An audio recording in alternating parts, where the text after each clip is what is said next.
your hand if you have a question for Matt.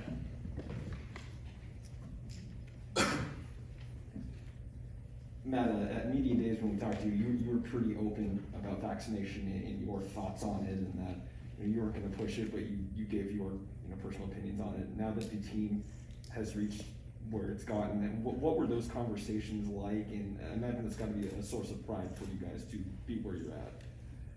I mean, it wasn't. I mean, COVID is a very serious thing, and I mean, internally we weren't really worried. I mean, we were just like, okay, we'll get it, and it slowly started happening. After one got it, he's like, all right, I guess I'll do it, and it was kind of a thing like that. So it wasn't really a tough thing to do, I'd say.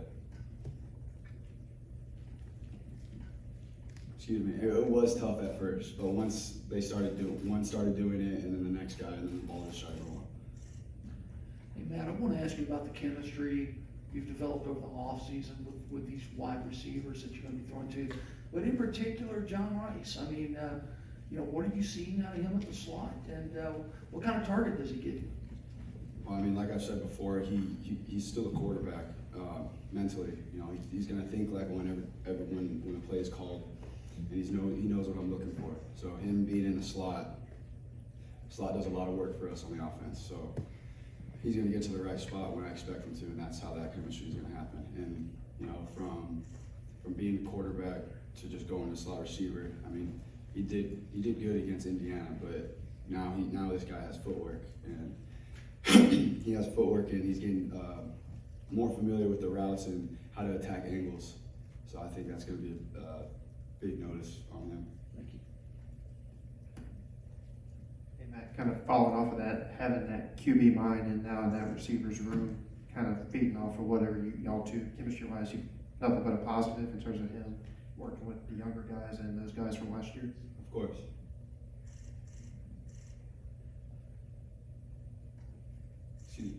Was that? Well, I guess in your head, do you feel that's a big positive and maybe an advantage having him in there? Yeah, no, absolutely.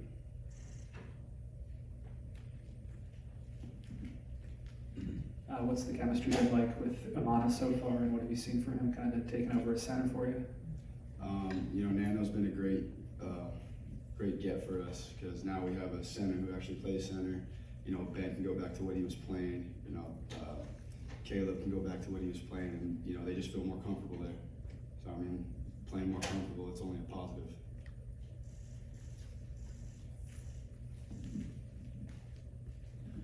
At the tight end position, obviously was a major focus and target for you last year. A lot of guys that were kind of paraded through there back in the spring, and really don't know how that position is going to shape up in fall camp.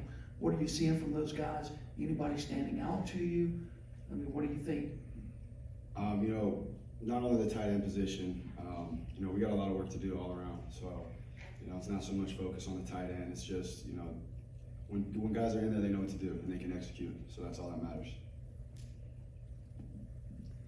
Braylon has had a long 4 or 5 years, obviously, with injuries. Is this the closest you've seen him to 100%? Just when he is at 100%, what does that mean for this offense? Braylon being 100% and then having the depth that we have is going to be huge for us. A lot of younger guys stepping up from the receiver standpoint. And, like you said, we've never had Braylon healthy a full season.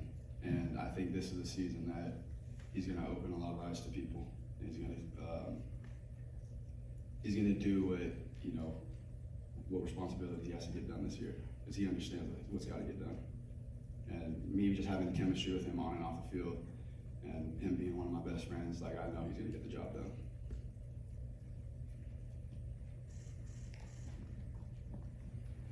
I think last time we saw you at media days, you hadn't had your NIL deals worked out, but you were very adamant that it had to be the right situation for you.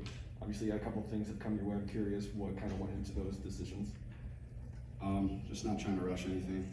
I'm not too worried about a money standpoint. If this didn't go through, I would have been okay. A lot of guys on the team would have been in the same position.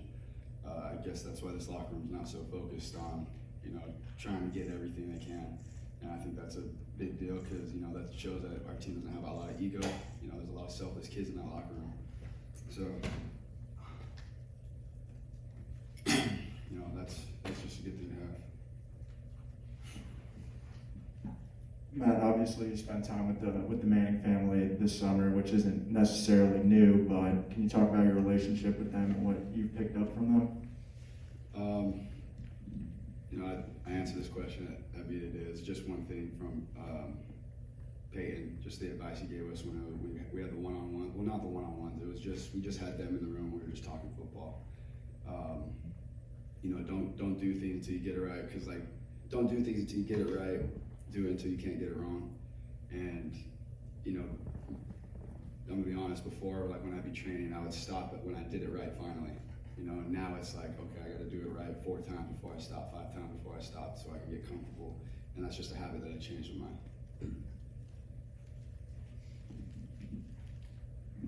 I'll ask you a defensive question. You see that defense, the Ole Miss defense, more than anybody else in terms of the talent that's on that side of the ball. What is your opinion on the strides and improvement that the defense has made? You know, I'm really proud of them. They've had you know, it's hard not to pay attention to what people are saying because, you know, we all go through it in that locker room. And, you know, them especially, you know, they feel the disrespect and, you know, it is what it is. You are what you put on film. You can't deny anything. And seeing the strides that they took from this winter to now, you know, they're a totally different team or a totally different defense. They're more aggressive. And you know they got good leaders on that side of the ball that are going to get the job done.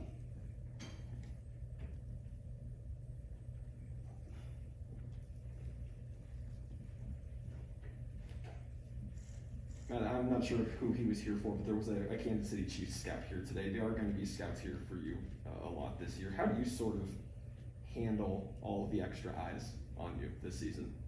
I mean, just keep the main thing. Just go out there, have fun, and execute. Nothing's changed from a football standpoint. It's the same exact thing, just more people are watching. Any more questions for Matt? All right, thanks, Matt. Thank you guys. Thanks, man.